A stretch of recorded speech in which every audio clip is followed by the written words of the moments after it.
सो अब फाइनली हम लोग डिस्कस करते हैं पोस्टीरियर क्रेनियल फोसा को। तो पोस्टीरियर क्रेनियल फोसा की जो एंटीरियर बाउंड्री है वो मिडिल क्रेनियल फोसा की पोस्टीरियर बाउंड्री बना रही है।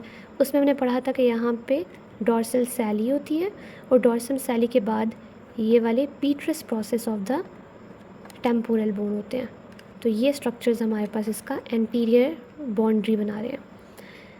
अगर हम यहाँ पे देखते हैं ना, तो इस पोस्टीरियर क्रेनियल फोसा का एक मोस्ट इम्पॉर्टेंट स्ट्रक्चर होता है दिस वन, जिसे हम कहते हैं फोरामेन मैग्नम।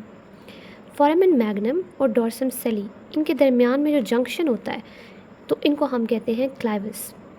उसके बाद अगर हम पोस्टीरियरली यहाँ पे देखते हैं तो पोस्टीरियर सरफेस के ऊपर हम लोगों को एक प्रोमिनेंस नज़र आ रही होती है और इसको हम कहते हैं इंटरनल ऑसिपिटल प्रोट्रूबरेंस, क्योंकि इसकी जो पोस्टीरियर बाउंड्री है वो यहाँ पे ऑसिपिटल बोन बना रही है। ये सारी ऑसिपिटल बोन है। तो पोस्टीरियर क्रेनियल फोसा की ऑसिपिटल बोन होगी और एंटीरियर साइड पे क्या होगा हमारे पास, ये पीट्रस प्रोसेस होंगे और साथ में डॉर्सम सेली, दरमियान में फोरामेन मैग्नम। उसके बाद ना अगेन एक एलिवेशन से अगर हम साइड से देखें तो हमें ज़्यादा क्लियर नज़र आ रही है, ये रन कर रही है टुवर्ड्स द सेंटर। सो इसको हम लोग कहते हैं इंटरनल ऑसिपिटल क्रस्ट। अब यही वाले जो हमने देखे ना ट्रांसवर्स रिजेस थे और जो साइनसेस थी या जिनको हम लोग ट्रांसवर्स सल्कस कहते हैं, यहाँ से अटैचमेंट होती है टेंटोरियम सेरिबेलाई की। तो टेंटोरियम सेरिबेलाई पीछे से यहाँ से ओरिजिनेट कर है, ये जो दो हमें ये वाली सल्कस नज़र आ रहे हैं और आगे आके वो अटैच कहाँ पे होता है, उसका जो अटैच्ड बॉर्डर है वो जाके अटैच हो जाएगा इस पोस्टीरियर क्लिनोइड प्रोसेस के ऊपर और जो इसका आगे वाला फ्री बॉर्डर है वो एंटीरियर क्लिनोइड प्रोसेस पे जाके अटैच हो जाएगा। So this is the most important structure जिसको हम लोग कहते हैं फोरामेन मैग्नम। और फोरामेन मैग्नम के जो कंटेंट्स हैं उनमें हम लोग देख सकते हैं कि यहाँ पे ये जो क्लाइवस वाला पोर्शन होता है, यहाँ से पोन्स और मेड्यूला इस एरिया में सिचुएटेड होता है और वही मेड्यूला यहाँ से नीचे कंटिन्यू हो जाता है एज स्पाइनल कॉर्ड। तो यहाँ से स्पाइनल कॉर्ड की तरह वो कंटिन्यू हो जाएगा इस एरिया से। सो अगर हम लोग इसके स्ट्रक्चर देखते हैं फोरामेन मैग्नम के अंदर से, तो स्पाइनल कॉर्ड या फिर मेड्यूला ऑब्लोंगेटा वो पास कर रहा होता है।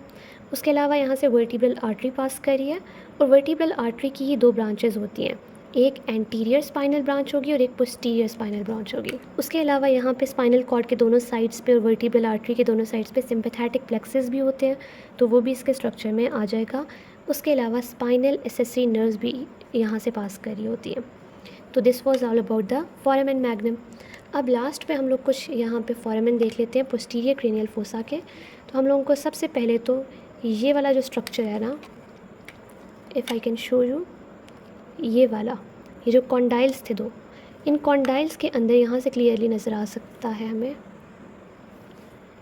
यहाँ पे हम लोगों को जो ये वाला एक फोरामेन नज़र आ रहा है, इसको हम लोग हाइपोग्लॉसल फोरामेन कहते हैं और इसमें से हाइपोग्लॉसल नर्व जो कि 12th क्रेनियल नर्व है वो पास करती है।